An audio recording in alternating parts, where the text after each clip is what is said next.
நத்தத்தில் வெளிமாநில மது பாட்டில்கள் கடத்திய போலீஸ்காரர் உட்பட 3 பேர் மீது குண்டர் சட்டம் பாய்ந்தது.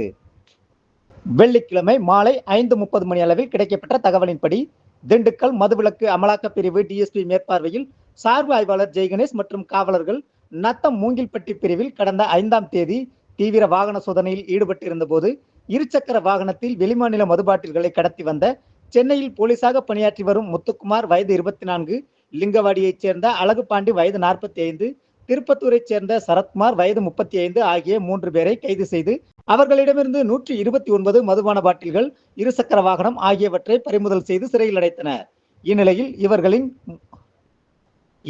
இவர்கள் 3 பேரின் குற்ற நடவடிக்கையை ஒடுக்கும் பொருட்டு திண்டுக்கல் மாவட்ட காவல் கண்காணிப்பாளர் பிரதீப் பரிந்துரையின் பேரில் திண்டுக்கல் மாவட்ட ஆட்சியர் பூங்குடி அவர்கள் முத்துக்குமார், அழகுபாண்டி, சரத்குமார் ஆகிய 3 பேரையும் குண்டர் சட்டத்தின் கீழ் கைது செய்து சிறையில் அடைக்க உத்தரவிட்டதை தொடர்ந்து திண்டுக்கல் மதுவிலக்கு அமலாக்கப் பிரிவு டிஎஸ்பி முருகன் தலைமையில் சார்பு ஆய்வாளர் ஜெய்கணேஷ் மற்றும் காவலர்கள் 3 பேரையும் குண்டர் தடுப்பு சட்டத்தின் கீழ் கைது செய்து மதுரை மத்திய சிறையில் அடைத்தனர்.